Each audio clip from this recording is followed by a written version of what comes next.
Faye hung weightless, bodiless, observing the distant tangled lights of mines awaken across Bastion. Cyphers just like her listened for incoming messages, crunched numbers, and organized data into archives. Maybe they were linked to Freelancers or Sentinels in a javelin suit, flying as high speed throughout the cold night air. A feeling of familiarity nagged at her. She knew she had done this before and she had gone to the Cenotaph, but couldn't think why, nor what she'd been looking for in the darkness, as if those actions belonged to somebody else. Faye turned away from the lights and listened to the gateway. The serration of Shaper instruments doing their strange and unknowable work, and the distant background thrum of the anthem of creation behind everything. Somewhere in the quietest part of the darkness, she knew she could find them. Impressions, like footprints in drying mud, of her own thoughts left in this space. Her own mind, her own memories, if she just listened hard enough. Another sound, louder, discordant, demanding, shaped across her concentration. What? She tensed. The noise repeated and she brought it into focus.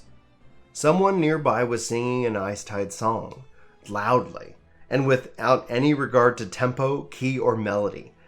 Faye could, in fact, only identify the noise as an Icetide song by the repeated refrain of Icetide chill, Icetide chill. She pulled the threads of her consciousness back to her body, opened her eyes and sighed. The world reformed itself around her, coalescing into the Strider's amplifier room, barely wide enough for two people to stand side by side, now with strings of multicolored lights hung all over it, shining in the gloom and illuminating the close walls and low, rusted metal ceiling. Faye shut down the amplifier and climbed out of the chair, which had been covered with paper snowflakes while she was connected. Because, of course, it had. The singing, if it could really be called that, was coming from down below her in the cargo hold. She followed the trail of paper decorations and tuneless singing out into the gallery kitchen, edged around the table, dislodging a couple of Halleck's forgotten breakfast dishes, down a narrow flight of stairs and found Halleck at the forge, which he had been bedecked in more colored lights and paper snowflakes, working on his armor and singing at the top of his lungs. His javelin was remarkably free of Icetide decor, but the boisterous ex-freelancer, who in all the years she'd known him had never once worn a shirt, was sporting a knitted cap adorned with the most enormous freelancer yellow pom-pom as a concession of the cold weather. When there's ice on the ground, scars and scorpions aren't around, and Icetide chill, Icetide chill. Halleck did the little dance as he switched out of his pliers for his screwdriver. Halleck, Faye crossed her arms and waited. He slowly looked up from the javelin. Hey, you're back. What do you think of the decorations? He gestured proudly around the hold with the screwdriver beaming. Very. Faye hesitated while friendship and taste went to war in her head. They reached a tentative ceasefire. Festive. Did you make all of these snowflakes yourself? Well, most of them. I may have gotten the rookie to help me with a few. He set down his tools and leaned against the forge to take the weight off of his bad leg. Was I making too much noise? Faye sighed. It's not so much the amount as to the quality. Are you trying to say my singing is less than perfect? Halleck put on an expression of an exaggerated shock. It might help if you learn the words, or the melody, or literally any part of the song. Critic, Halleck laughed. All right, fine, I'll try to keep it down. His eyes took on a far-away look and he sighed. You know Icetide is completely different in the Marylands, right? Faye did, of course. She heard Halleck make this speech at least half a dozen times. Yeah, it's this big, somber reflection of the previous year and a lot of preparing to face the future. He gave a small chuckle. Not a lot of caroling, you know. So, you got plans? Well, she paused. This is the test, and she knew it. Ever since they had silenced the Cenotaph, her mind wandered. Or reality did. Faye couldn't always tell. She could see Halleck was trying and failing to hide his concern, watching her to see if she remembered what day it was, what year, his name. She tried to recall what she had done for the past holidays and felt something within her stir. I do have the tapes for this year's Dawn Guard Icetide special. I've been saving them for the right moment. Emotions rushed across Halleck's face, struggling for space. Amusement, horror, surprise elbowed through the others out and stayed there. How'd you get your hands on that? It hasn't even aired in Anthem yet. Faye beamed. She'd been waiting for months to brag about this. My friend on the staff sent it to me. They recorded it months ago and they just hold on to it in reserve until the weather turns. You never know for sure when Icetide will start after all. She would have gone on, but Halleck was starting to fidget with his cane, a sure sign that he wanted to leave. She asked, knowing the answer in advance. Do you want to listen to it with me? No thanks. It came out of an almost apologetic, almost. I'll be heading out soon anyway. You can... He hesitated slightly as everything he was about to say was a lie, but as nonetheless required to maintain the contract of friendly roommates. Tell me about it later, right? Absolutely, Faye promised, knowing that she would under no circumstance attempt any such thing. Halleck nodded, relieved that the contract was thus upheld and he had gotten off the hook of listening to Faye's radio shows, and headed up to the Strider cockpit, leaving Faye alone in the hold. She took a deep breath, savoring the quiet for a moment. She thought the dim cargo hold lit with the strings of lights had started to come apart at the seams. Light poured in through the cracks of the world and the pattern emerged like sound waves rippling through the planes of the room. It only lasted a moment. The Strider engine coughed, sputtered, turned over, and then the hold tilted and swayed as legs began to move. Reality returned, and with the rhythm and thunder of the feet hitting the ground and stuttering through the hole. Tea? Tea would help. Faye went upstairs to the kitchen and started a kettle. Then she retrieved her magnetic tape player from the footlocker and set it up on the table. By the time the tea was ready, the Strider had reached its destination. Silence settled over the cabin. She pushed play. Music blared, and Faye hummed along with it before the narrator's voice cracked in over the tape. Anthem's elite lancers answer to no one except the Emperor himself. Between the dark of night and the light of day stands the Dawn Guard. The season of Icetide is upon us. What will the chill winds bring for our heroes this time? Faye leaned forward in her seat, sipping her tea as the familiar voice of Walker, the Dawn Guard leader, came into the tape.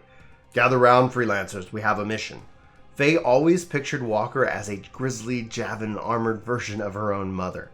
Dark-skinned, dark-haired, and hewn entirely from steel. An unfamiliar, terrible voice joined hers. Members of the Dawn Guard, my name is Cypher Marin. Faye tensed. Why were they adding a new Cypher? Cypher Rada had been with the series for the past 5 seasons. Rada was Faye's favorite character. She braced herself for any number of bad one-off special story twists. If this ends up being a dream, Faye muttered warningly, I'm chucking this tape directly over Tarsus Falls. The new Cypher continued. I have come directly from Corvus with news the most critical importance. Suddenly, a reverberating clang sounded throughout the Strider. A motor in the cargo bay squealed painfully, lowering the elevator from the Strider's rooftop, and Faye winced and stopped the tape. She looked over to the railing to the hold. 2 javelins stepped off the lift and into the space where any sane person could tell this was not designed to contain even 1 javelin. The first was a ranger whose armor was decorated with pink flame decals. The second was an interceptor painted to look like it was covered with ferric scales. They peered around the room in a nervous manner, shuffling their feet and trying without success to avoid bumping into each other or knocking down any of the decorations hanging perilously close to their heads. The interceptor had already managed to get a paper snowflake stuck in their arm, elbowing the ranger in the chest, while trying to remove it with their oversized metal hands. Halleck shouted from the top of the stairs to the cockpit. All right, Freelancers, let's make this quick. Halleck? Faye managed to put into one word the possibility that she might save her friend the trouble of climbing all the stairs by flinging him over the railing. Halleck paused midway through the kitchen. Sorry, I'll get them outside so they won't bother you. He stomped quickly down to the rest of the way to the hold. Faye stared intensely into the cabin across from her, drumming her fingers on her teacup. Don't get too cozy, Halleck's voice boomed up from the bay. I'm getting my suit and we're going to go right back out. No sense to try to learn the layout of the track in here. This was followed up by a great deal of grunting as it climbed into his colossus, with more nervous foot shuffling from the last 2 lancers waiting for him. The thunderous clucking of Halleck's armor stepping off the forge announced that he had at least made his gateway connection as well enough to move this time. Now Halleck's voice came out of a filter through his helmet. When we get out there, remember to stay loose and ready for anything. A pause. What is it, Verter? Hay hazarded a glance down at them. The already crowned space was entirely overwhelmed by Halleck's massive colossus suit, which was draped in a string of lights he accidentally pulled down while exiting the forge. The ranger lowered and raised his hand, and an alto voice filtered out of his helmet uncertainly. How do you stay ready for anything? That's a lot of things. Another pause. Then Halleck said, in what Faye recognized as the most dramatic tone, "You know what? We'll work on that. Come on, Ardsley. You go first." He nodded towards the lift. "Me?" The voice from the fish-scaled interceptor was tenor and a little aggravated. "Fine. Let's just get this over with." The lift motor engaged again and squealed even more in a shrill with 3 javelins to move. Faye shut her eyes as hoping she could block out the sound that way. A final clang resonated through the strider as the lift stopped. Silence. Faye set down her tea, which had gone cold. She took a deep breath and held it back, waiting. Halleck inevitably forgot something, or one of those freelancers would come back and use the lavatory. Something. After another beat of silence, she let out her held breath and pushed play. To answer the Emperor's concern, the perpetually worried voice of Lancer Hawking was mid-sentence when Faye stopped the tape again, irritated. She missed something. She rewound and hit play again. The intro music blared again. Antium's elite lancers answers to no one except the Emperor himself. Between the dark of night and the light of day stands the Dawn Guard. The season of Icetide is upon us. What will the chill winds bring our heroes this time? The new Cypher character began their introduction again. Members of the Dawn Guard. The Strider's intercom came to life with a loud burst of static, and Faye narrowly resisted the urge to fling her teacup at it. "Hey, Faye." Halleck's twisted, filtered voice sounded vaguely apologetic. "Sorry about this. Could you go to the cockpit and turn up our transmitter? Our signal keeps getting cut in and out." Faye stopped the tape again, and with a sigh rose to her feet. The stairs at the other end of the kitchen led up to the narrow cockpit. This, more than any other part of the Strider, was Halleck's room, and it appeared as though the Icetide had exploded in it. Halleck had left a stack of unfinished paper snowflakes and a box of tinsel in the driver's seat, and the control panel was now festooned with a plush Koroks dolls and more colored lights. A knit scarf easily 4 meters long had been stuffed under the console, and Faye could not even begin to fathom what it had been for. Was he going to dress his javelin in it? She found the transmitter board and cranked the power up. Then she turned to use the intercom, which had a paper Koroks cutout stuck all over it. She stabbed the intercom button hard enough that she nearly bruised her finger. "Done!" Faye's voice came out, much more annoyed than she intended. Another loud crackle from the intercom. "Thanks, Faye. Sorry again for the trouble." She cast another glance at the holiday chaos of the cockpit and gave a sigh of disgust, and ascended the stairs to the kitchen. Faye glowered at the tape player and hit rewind again. She needed more tea and snacks. Why had she even attempted this without snacks? She put the kettle on again and waited for it to boil. In the silence of the kitchen, patterns seemed to emerge from the faces of the cabinets and the floor, ripping along to an unheard sound. Faye squeezed her eyes and shut to keep the patterns out. If she didn't watch them, she wouldn't hear it, right? She held her breath, hoping that the clitorian notes of the Anthem of Creation thumbed through her Strider's kitchen, shivering through her feet and up to her spine. The kettle whistled loudly and clicked off. Faye opened her eyes, slowly releasing the breath she had been holding. She rose unsteadily, poured herself a new cup of tea, and carried it with exaggerated caution back to the table. She returned to her seat as though fearing that she might fall through the chair. She pushed play. The lift screamed in protest as Faye immediately stopped her tape again. Halleck stomped his massive colossus over the forge. Faye moved to lean on the railing, watching him struggle red-faced out of the suit, and warning went off in her mind. "Trouble?" she asked, 100 angry comments drying up unvoiced. "Suit problems." Halleck waved angrily at the empty colossus, which they both knew worked perfectly. The gateway connection comes and goes, and limbs started locking up. And then I lost the transmitter. I should find a better use for this old hunk of junk. He picked up the cane and he started up the stairs, like a coat rack or a trash can. It would make an excellent paperweight, Faye agreed, honoring the terms of the contract of roommates, watching her friend take out his frustration with himself by stopping as much as possible on each individual stair. Hopefully, she added, or a planter perhaps, fill it with ferns. It would brighten up this whole Strider.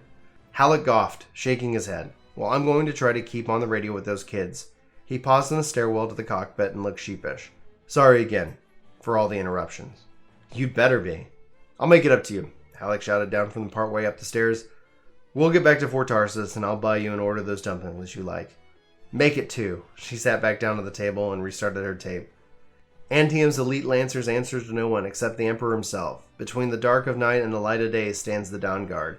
The season of Icetide is upon us. What will the chill winds bring our heroes this time? Gather round, Freelancers.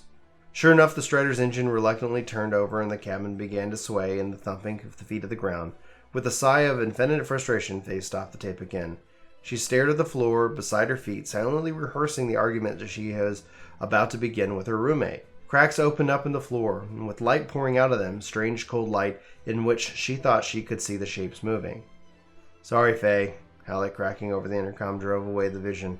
"There's a mountain or something getting in the way of this radio signal, trying to find a better spot." Relief and annoyance fought a short, brutal battle in her head. No victor was declared.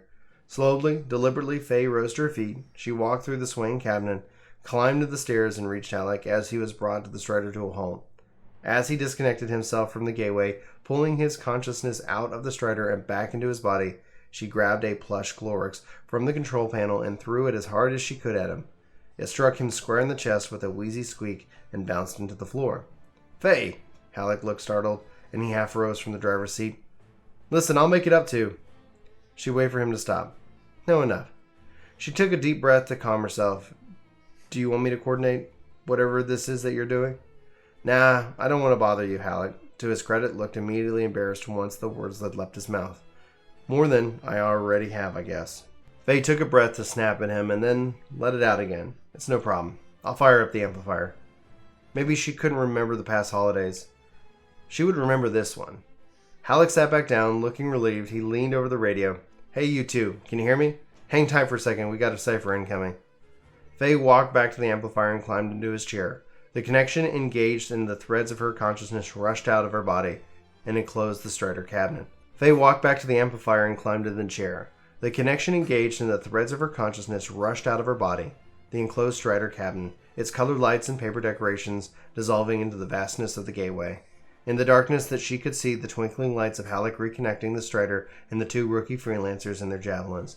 She reached out and touched them, drawing them into her mind, and was soon looking out at the snow falling in Bastion through the two sets of eyes of the Strider's optics. She could smell the ice in the wind and feel the frost forming in the skin of the Strider. The world felt so close and so real. "All right, Freelancers," she said. "Let's get to work." Through the gateway, profoundly out of tune, Halleck started humming an Icetide carol.